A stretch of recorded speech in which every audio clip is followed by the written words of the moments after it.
Alright guys, what we have now is I am actually in the middle of my suspension rebuild. As you can see, my car's tore up, so.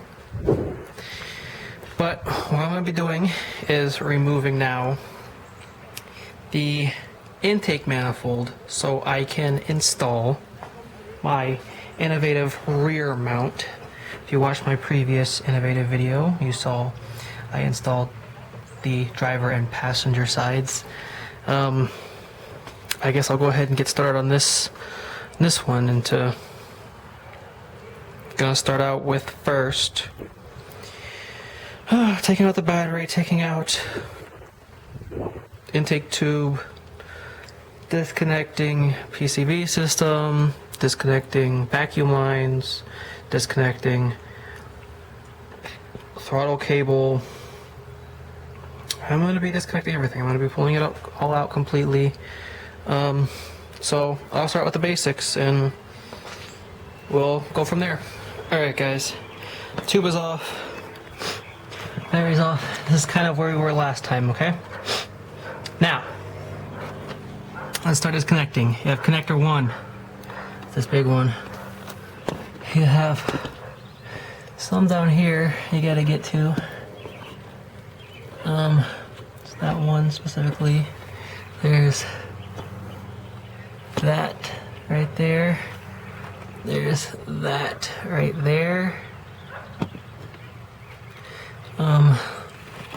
Keep moving back this way.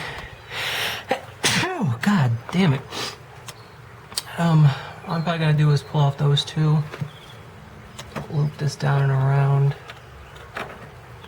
And then just undo that. It's really simple. You just like turn it sideways. I'll show you this little connector right here.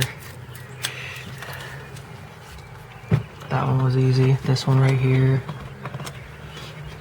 We'll disconnect these hoses. Trick for these hoses, if you can't get them off, what you do is you grab them and you lightly twist them. I'm just going to be removing the one because I actually removed my intake resonator. It's not down there, as you can see, so in fact I think this is the plug to it right here. It used to sit right about there somewhere. I don't remember, it's been a long time. So yeah, it's just a loop line that used to go to the intake resonator. That's for the evaporator canister, I believe.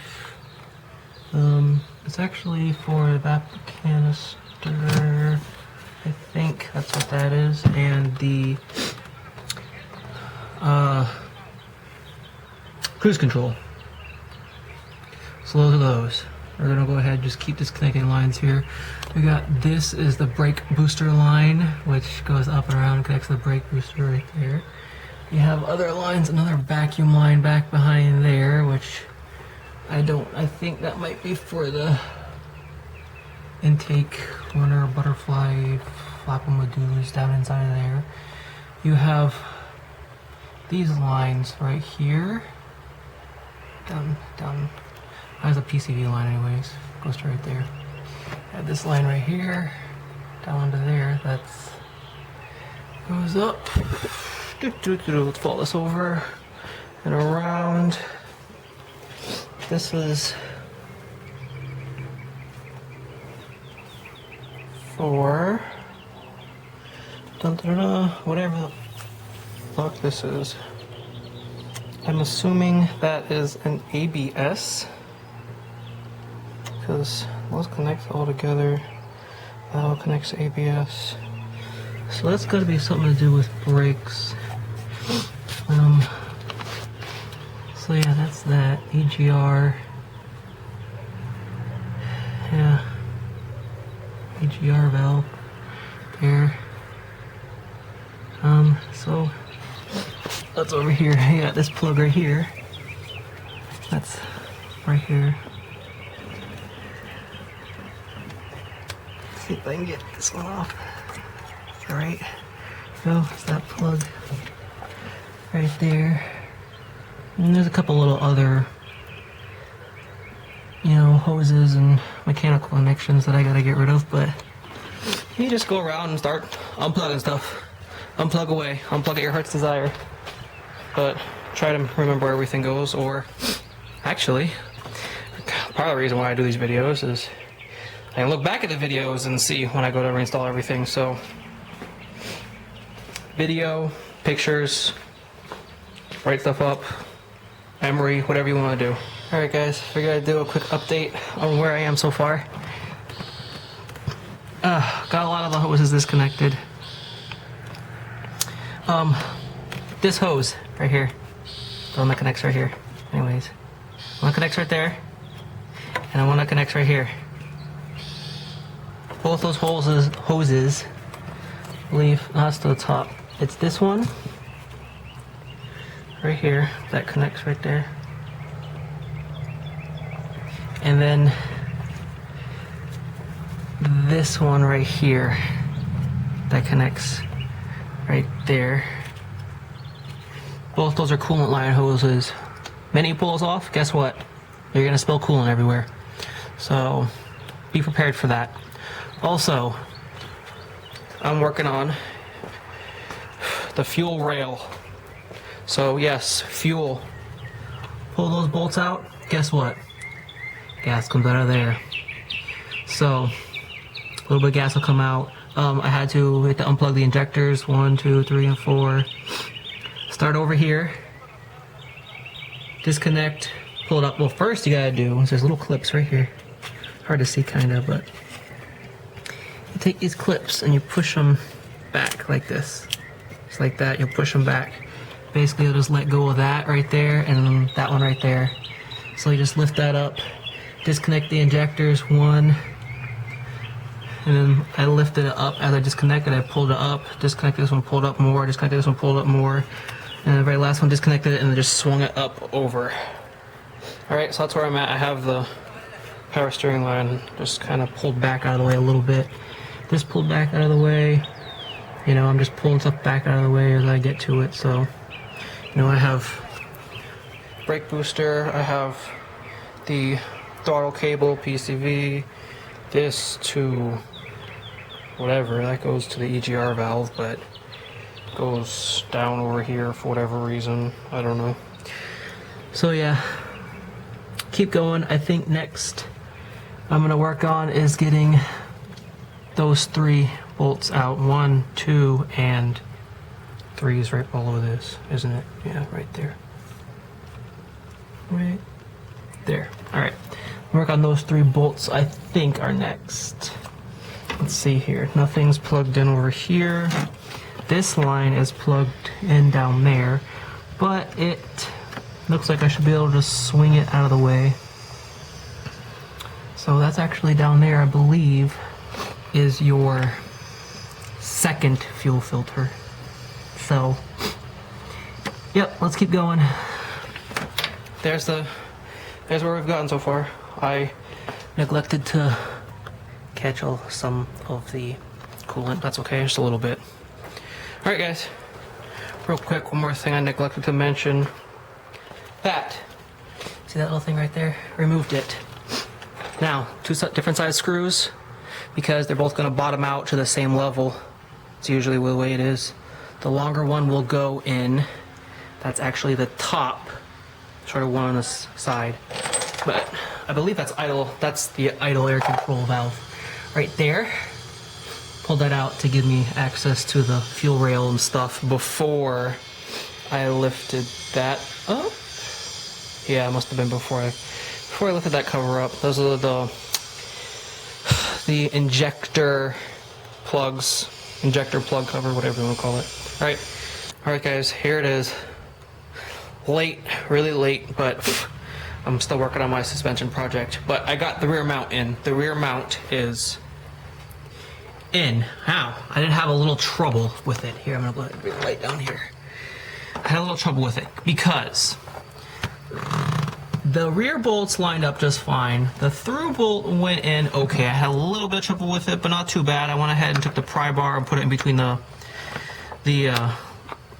little fork here and in the mount, and kind of pried it left and right to, you know, bring it forward or bring it back, or depending on how, you know, you could line it up. But I went ahead and got that bolt lined up there pretty well. The only problem is this front bolt down here. Now, the little slide that has, you know, room to adjust the bolt forward and back so you can fit it in there. The problem was it wasn't big enough. So, and of course there's no way to move that. The rear bolts are tight. There's no way to move the rear bolts, no adjustment in the rear bolts at all. Obviously there's no adjustment in, you know, the actual brace there, the engine brace. So basically you're stuck with, you need to drill out that mount. You need to grind out, you know, a little bit bigger of a hole. What I went ahead and did was I was able to get a hold of, at a buddy's house, we threw a carbide blade, cutting blade on there, and went to town on it with, you know, a couple of an air grinder. Basically, that's all we used. But what I had been doing before was, with my Dremel, I was using this. Same exact thing, only a lot smaller. So I would really highly recommend, if you can get a hold of an air grinder and a nice big carbide tip like that. I mean, I think he said it costs him something like $50 for the tip alone, but if you can find someone that has one, or someone that can do that for you, have someone do that for you. Trust me, it'll save you a lot of time.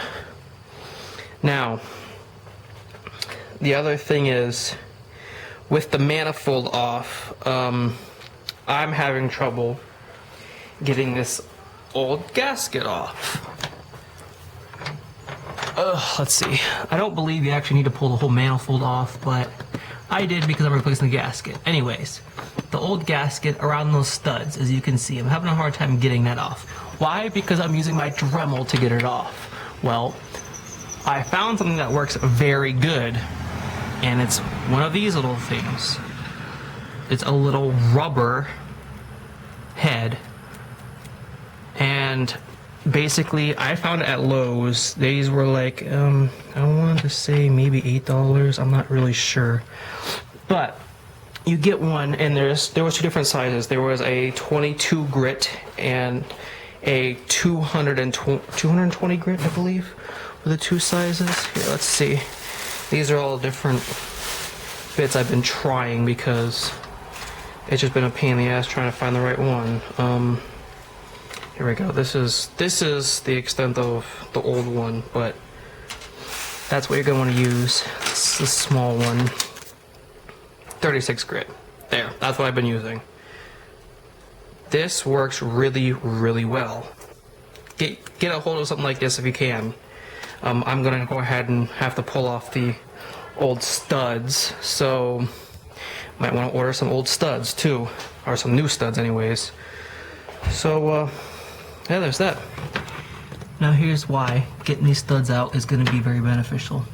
You look there, trying to get one of those heads up against one of those studs, very difficult, trust me. I've tried. I can't. Going at it with any little scraper, as in I haven't had too great a success with a little scraper or anything like that. So what I'm going to suggest, highly suggest, is going ahead and at my dealership, the new studs were under $3 a piece. So you can get all 10 of them for less than $30. I suggest going ahead and buying all 10 because I cannot get them out. I'm going to have to take a pair of vice grips, grab onto those studs, and pull them out. And that's going to be hella fun. But it's going to make, you know, my job a lot easier grinding off that old gasket. So yeah, I really suggest if you want this to go smoothly, go easily, just go ahead and buy new studs. They're easy to replace, they're easy to put on, but it's just, they're really difficult to take off. I even tried, you know, the double nut little technique, and I didn't really have any success with that. So I'm gonna go ahead and just suggest you buy new studs. But yeah, those little heads, like that, like that. fit on my Dremel if you have a little air tool. I don't have access to any air tools, so get something like that, something rubber, something that won't eat at that aluminum. Suggest if you're worried about it eating at the aluminum, what you can do is you can test it on another part of the block or head. You know, don't do the mating surface. Do something like right there, or you know, somewhere else you can find that's not part of the actual mating surface, so you can tell if it's gonna eat it up quickly or not. Those plastic ones or rubber little heads don't seem to do anything to the aluminum, but you know, clean it up a little bit. So that's my suggestion for that. I'm gonna go ahead and get back to work now, though.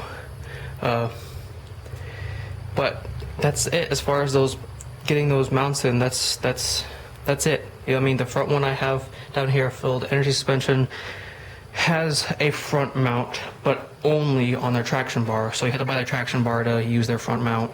I'm going to go ahead and use the OEM mount because I filled mine with 3M window weld, which is actually what you can do with OEM mounts is fill them with window weld, and it's pretty close to actually having polyurethane mounts.